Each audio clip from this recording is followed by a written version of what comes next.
Hari ini kedatangan senapan angin PCP Bocap Predator Tactical tabungnya 500 cc, seri terbaru lagi. Sebenarnya untuk seri ini ya, itu sudah pernah rilis pertama kali di tahun 2025 pertengahan. Kalau teman-teman cari senapan angin tipe ini pasti muncul. Yang belum tahu, ini ada seri KNG ya, bawaannya PCP Bocap Predator Tactical tabungnya 500 cc. Tapi ini di tahun 2026 dari senapan angin tipe ini ada banyak sekali perubahan. Mulai dari tambahan power plenum di bagian sekat tabungnya, konstruksi bagian chambernya, dari sisi kiri, sisi kanan, atas semuanya ada perbedaan. Bahkan di konstruksi bagian popper belakang ada perbedaan dari segi bentuk. Walaupun dia memiliki seri yang sama di tahun 2025 kemarin, ya, tapi untuk konstruksinya ada perbedaan. Hari ini kita akan bahas ya mengenai perbedaan ada di mana, terus untuk fitur-fiturnya kayak gimana, kelebihan dan keunggulan seperti apa, kita akan bahas tuntas di video hari ini. Simak sampai habis dan jangan di-skip. Oke, seperti biasa saya bahas dulu mengenai harganya ya. Kalau dari segi harga memang agak tinggi sedikit untuk senapan angin tipe ini dibanding dengan rilisan pertama di tahun 2025 ya. Untuk yang seri KNG terbaru di tahun 2026 ini harga promo senapan angin saja Rp3.200.000. Harga Rp3.200.000 ini harga senapan angin saja ya, belum termasuk dengan ongkos kirim dan paket full set. Kalau teman-teman pengen request paket full setnya bisa, mau cek ongkos kirimnya dulu juga bisa. Info lengkapnya ada di WA yang ada di video ini. Oke? Terus kemudian lanjut kita bahas mengenai larasnya dulu ya. Nah, kalau untuk larasnya, senapan angin tipe ini panjangnya dibekali 60 cm ya, kalau dari ujung ini belakang, tempat loading mimis sampai ujung depan tempat peredam, itu panjangnya 60 cm. Terbuat dari bahan baja standar pabrikan ya. Ini bajanya baja seamless, cukup ringan, cukup oke. Bagus, alurnya bagian dalam pakai yang 12 ulir. Terus tambahannya dari modelnya bagian luar dia menggunakan model serombong seperti ini. Serombongnya ini ukuran lebih kecil ya kalau dibanding yang dulu. Kalau yang dulu itu kalau nggak salah OD-nya sekitar 22 mili serombongnya. Kalau yang ini dia agak kecil sedikit, sekitar 20-21 mili. Ada selisih ya. Terus untuk OD-nya laras bagian dalam sama. Dia pakai ukuran standarnya OD 13 mili. Mimis yang cocok, semua pakai mimis bisa ya. Tapi yang standar, bukan yang model slug ya. Kalau slug bisa dipasang di senapan angin tipe ini, cuman akurasinya nggak bisa akurat maksimal. Ya saran saya, kalau mimis, pakai mimis apapun aja, boleh. Tapi yang standar, bukan yang model slug. Kalibernya standar 4,5 mili. Dari hasil tes kemarin saya cuma cobanya pakai mimis lokal Jawara GR8 ya. Cukup oke, cukup akurat. Kalau yang mimis dengan bobot di atas ya sekitar 8-10 grain, saya belum pernah nyoba. Nanti kalau teman-teman pengen nyoba silahkan, stoknya masih ada banyak. Info lengkapnya bisa tanyakan via WA. Oke ya. Kemudian di bagian tabung. Nah, untuk tabungnya ciri khas dari seri KNG ini produknya dari No Label ya. Dural Taiwan 500 cc seperti ini. Sekali isi angin maksimal 2000 sampai 2500 PSI. Settingan power yang paling kencang, senapan angin tipe ini jumlah shootnya agak banyak ya dibanding dengan standarnya. Kalau standar kan 30 sampai 40 kali shoot.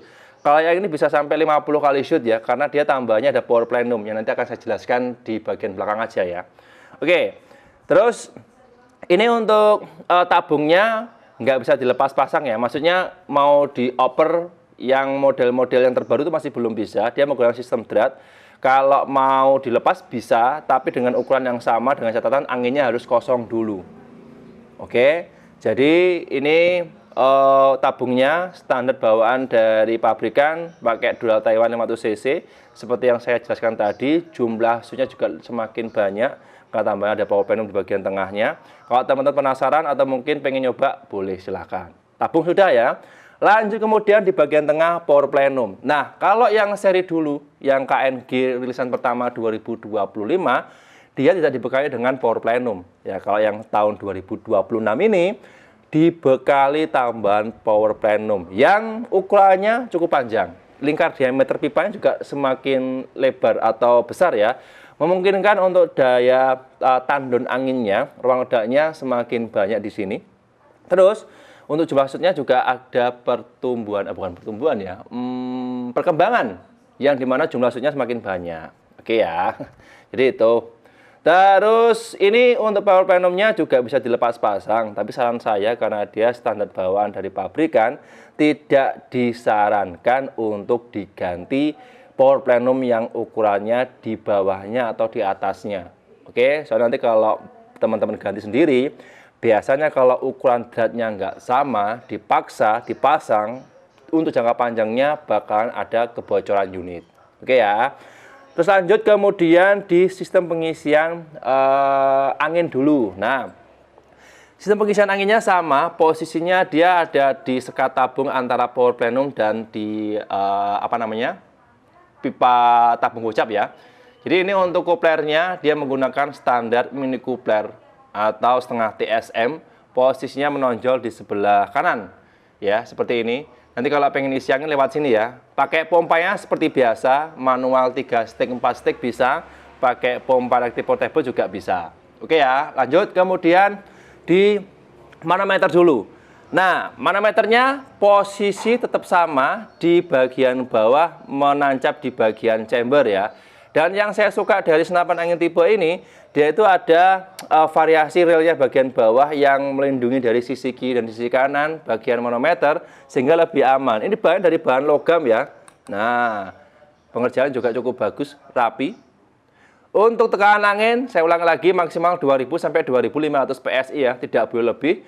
Cek anginnya ada di sini. Oke. Kemudian lanjut di bagian chamber dulu. Nah, seperti yang tadi saya singgung di awal ya, untuk chamber ini memang ada perbedaan dari grafir tampilan luarnya. Walaupun dari bahan pengerjaan model bentukan utamanya itu sama dengan yang dulu 2025 pertama kali rilis ya. Ada adaptor atau bukan adaptor ya, ini ada pelindung semi prototipe seperti ini yang menancap dari ciri khasnya seri KNG. Chambernya ini bisa dilepas pasang ya untuk bagian bawahnya. Nah, untuk tampilan sebelah kirinya seperti ini, tampilan sebelah kanan seperti ini. Lebih simpel untuk grafirnya. Kalau yang dulu dia agak rumit, potongannya juga ada banyak. Terus dia posisinya presisi ya kalau yang dulu. Kayak ini ada tonjolan di bagian larasnya. Jadi dia potongannya seperti ini. Bisa dilihat. Ya cuman selera aja sih. Kalau dari segi bentuk kan ada yang suka seperti ini, ada juga yang lebih simpel. Terus yang saya suka dari labelnya atau grafirnya ini dia paten ya atau menggunakan laser sehingga dia tidak mudah pudar untuk gambarnya atau mereknya. Ini semua seri dari KNG sama. Oke ya. Dari chamber ada pertanyaan, silahkan kalau ada yang tanyakan bisa langsung menghubungi tim yang kami via WA siap untuk dibantu ya. Lanjut, kemudian di bagian relnya dulu. Nah, kalau yang saya di KNG 2025, relnya ini ada adaptornya ya bagian atas atau tambahannya. Tapi kalau yang saya 2026, ini adaptornya tidak ada. Langsung relnya tertancap atau jadi satu dengan chambernya. Terus ukurannya dia lebih besar. Pakai ukuran 22 mili atau rel mounting Picatinny seperti ini. Kalau yang dulu kan ukurannya 11 mili ya, kecil, atas bawah sama. Tapi kalau yang ini dia langsung di jadikan satu relnya di bagian chamber. Ukurannya 22 mili Picatinny. Kalau teman-teman pasang teleskop, pastikan untuk mounting penjepit teleskopnya yang bawah penjepitnya itu ukuran 22 mili. Oke ya. Terus kemudian sistem pengisian mimis dulu. Nah, kalau sistem pengisian mimisnya sama, dia bisa single shoot, juga bisa pakai magazine. Magazine bawaannya pakai 14 round ya. Standar bawaan dari pabrikan. Nanti kalau teman-teman bingung bagaimana cara pemasangan atau mungkin penggunaan single shoot ataupun magazinnya, bisa tetap kami bantu.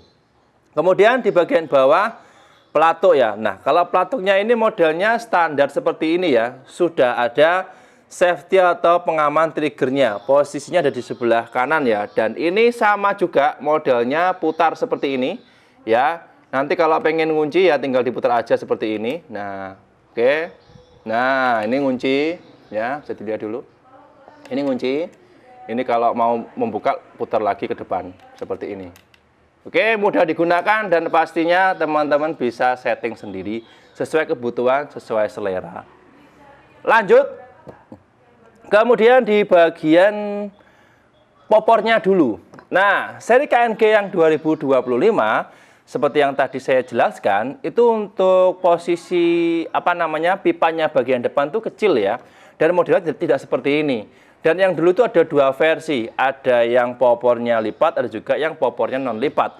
Tapi yang seri KNG di tahun 2026 ini modelnya beda banget. Jadi nggak bisa dioper dan nggak bisa dikombinasi atau di switch satu sama lain karena untuk ukuran dan posisinya beda. Kalau yang ini dia untuk pipa sambungannya lebih besar ya untuk pangkalnya dan modelnya juga lebih modern. Bahannya dari bahan dural juga ini pipanya, bagian engselnya ini atau di sambungannya. Terus untuk popornya dia hanya ready yang popor non lipat saja. Yang versi lipat tidak ada. Khusus untuk yang seri KNG di tahun 2026. Kalau teman-teman cari yang versi lipat, mohon maaf belum ada ya. Nanti kalau teman-teman pengen cari yang lipat, cari yang seri lain. Kebetulan ada, nanti kita akan bahas di video berikutnya. Berikutnya hampir lupa, yaitu di cancel kokang, settingan power, dan kokangnya. Kokangnya sama, dia menggunakan kokang model set lever ya, tapi dia lebih tebal dan lebih besar modelnya. Dibanding dengan yang dulu, lebih simpel kayak yang dulu ya, tapi beda bentukan saja. Selera aja sih, teman-teman suka yang mana. Ini untuk kokangnya menggunakan set lever tarik samping seperti ini. Settingan powernya bagian belakang dia menggunakan sistem drat yang bisa diubah setelannya tanpa harus bongkar popor ya bagian belakang, tinggal diputar aja. Ya, terus untuk cancel kokangnya ada posisi di sebelah kiri. Ini kalau di kanan bisa nggak ya? Oh bisa, kalau di kanan juga bisa. Cuman kalau di kanan nanti biasanya dia akan lebih lebih makan tempat ya. Biasanya kalau teman-teman pasang di kanan nanti untuk ngokangnya akan sulit ya, selera aja sih teman-teman suka yang di mana. Kalau saya biasanya sukanya standar bawaan dari pabrikan, posisi ada di sebelah kiri seperti ini. Oke ya, jelas ya. Terus terakhir yaitu mengenai bobot dan panjang keseluruhan. Dari segi bobot dan panjangnya kurang lebih hampir sama ya, cuman dia bobotnya lebih ringan yang seri KNG tahun ini dibandingkan tahun yang kemarin ya. Karena kalau tahun kemarin itu kan larasnya pakai bahan baja standar pabrikan. Bobotnya juga jelas agak berat. Terus relnya bagian atas kan ada tambahan juga dan itu juga agak berat.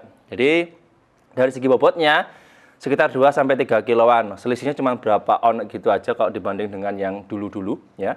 Terus panjang keseluruhannya sekitar standar 103-105 cm. Ini kalau diukur dari bagian ujung depan sampai popor bagian belakang tanpa dipanjangkan ya. Standar bawaan seperti ini. Oke. Kalau teman-teman pasang peredam, tambah teleskop, tambah bipod, otomatis untuk panjang dan bobotnya bertambah ya.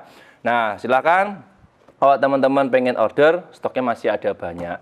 Kesimpulan terakhir, harga cukup agak lumayan terjangkau ya kalau dibanding dengan PCP Bocap Predator Tactical pada umumnya, seri-seri yang lain.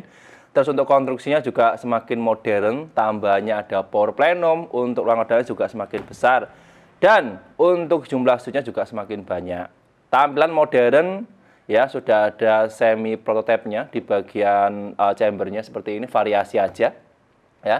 Terus untuk kemampuannya bisa untuk hunting, buruan-buruan besar sekelas babi, biawak dan sebagainya, atau digunakan untuk olahraga menembak juga bisa. Sudah support dengan beberapa kelengkapan senapan angin. Kalau mau pasang teleskop, pasang bipod, peredam, itu sudah bisa include. Maksudnya sudah mudah nanti teman-teman nggak perlu cari ukuran khusus dan sebagainya, tidak perlu karena hampir rata-rata untuk teleskop, bipod yang ada di pasaran itu bisa dipasang di senapan angin ini.